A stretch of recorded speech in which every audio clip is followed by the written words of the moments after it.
You're crouching behind a thick patch of brush, stripping berries off a wild bush. It's 40,000 BC. Your fingers are stained purple. Your knees ache from squatting in the dirt. Somewhere behind you, smoke from last night's fire still clings to your hair.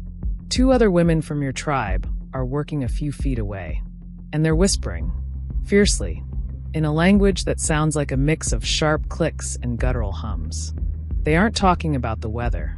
They aren't talking about where to find water. They're talking about the tribe's best hunter, the strong one, the one everyone respects, and how he panicked yesterday, ran from a hyena mid-forage, left his partner alone to fight it off with a sharpened stick and pure terror. This is the story of how human beings invented social warfare. Long before tabloid magazines, before reality TV, before the group chat where somebody's name comes up and everyone goes quiet for a second too long, your ancestors figured out that words could be a weapon, sharper than flint, deadlier than a spear tip. And here's the part evolutionary biologists have been sitting on for decades, the part that should honestly break your brain a little. Humans didn't develop complex language so we could plan hunts, or build better tools, or organize a fire. We developed language so we could talk about each other, behind each other's backs. Gossip isn't some embarrassing modern habit you should feel guilty about. It's not a character flaw. It's the exact social glue that let Homo sapiens outcompete every other human species on Earth. To see how powerful this tool is, you have to look at what happens when you don't have it. Every primate on the planet has a natural ceiling on how big their social group can get. Chimps, baboons, gorillas, they all hit a hard wall right around 50 individuals. If a troop gets any bigger than that, the social fabric completely unravels. All hell breaks loose, factions form, and the group violently splits apart. Why? Because the only tool primates have for building trust and keeping the peace is physical grooming. Sitting there in the dirt for hours, picking bugs, ticks, and dead skin off each other's backs, one flea at a time. Now, physically grooming another animal feels incredible. It releases a massive flood of feel-good chemicals in the brain. It lowers the heart rate and creates a bond of pure safety. If I pick the parasites off your back for an hour, I am telling you, I've got your back. It works beautifully, but it is slow, painfully slow. You can only groom one animal at a time. If a primate troop grows past 50 individuals, there simply aren't enough hours in the day to hunt for food, sleep, and physically groom everyone to keep the peace. The system crashes under the weight of time. Then came us. Somewhere along the line, tribes of early humans blew right past that 50-person ceiling.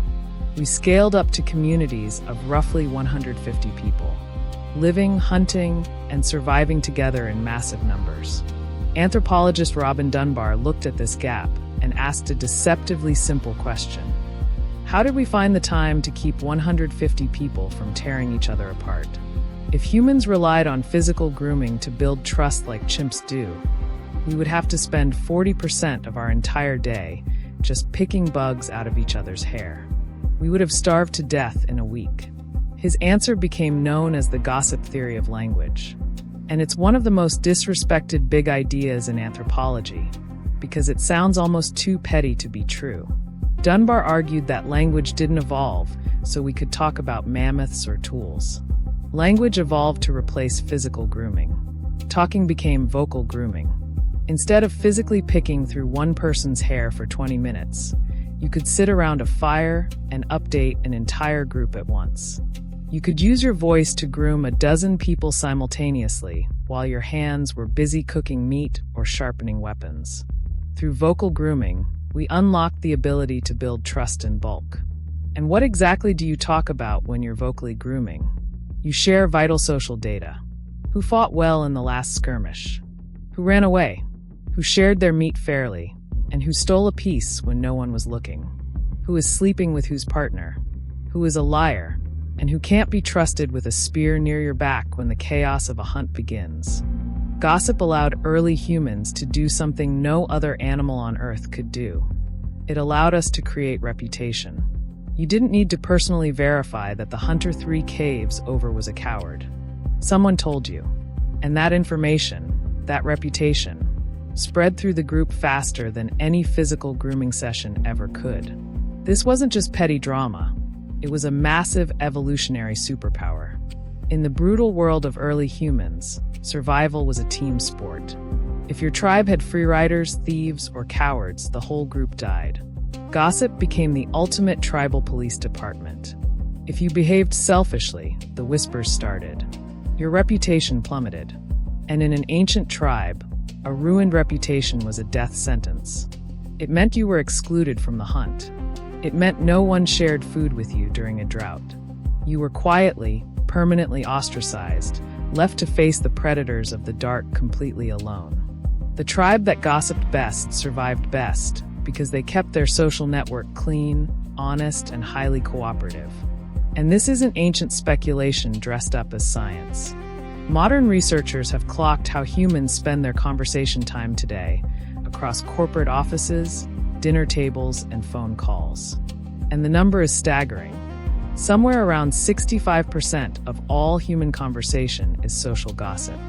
Not politics, not philosophy, not the weather. People. Talking about people. We think of this as trivial, petty, a waste of breath. It's not trivial. It's the oldest operating system we have. So think back to that woman in the brush, 40,000 BC, whispering about the hunter who ran. That wasn't cruelty for cruelty's sake. That was data, life or death data, moving mouth to ear, keeping the tribe alive one whispered warning at a time. Gossip was sacred in its own brutal way. A survival tool passed around a fire like a weapon everyone quietly agreed to keep sharp. Now look at what we did with it.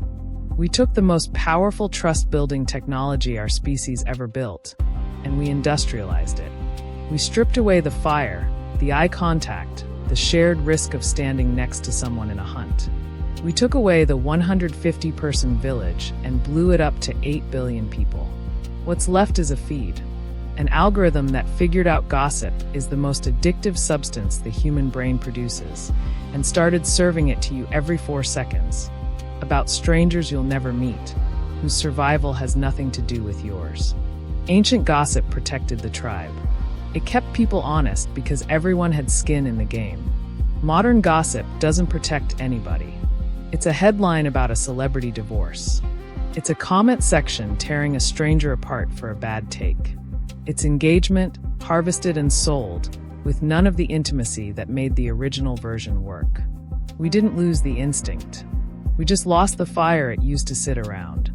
So the next time you catch yourself scrolling through someone else's business, or leaning in a little closer when a friend says, "Okay, but don't tell anyone," remember, you're not being petty. You're running 40,000 years of survival code. The only question is whether anyone on the other end still has your back.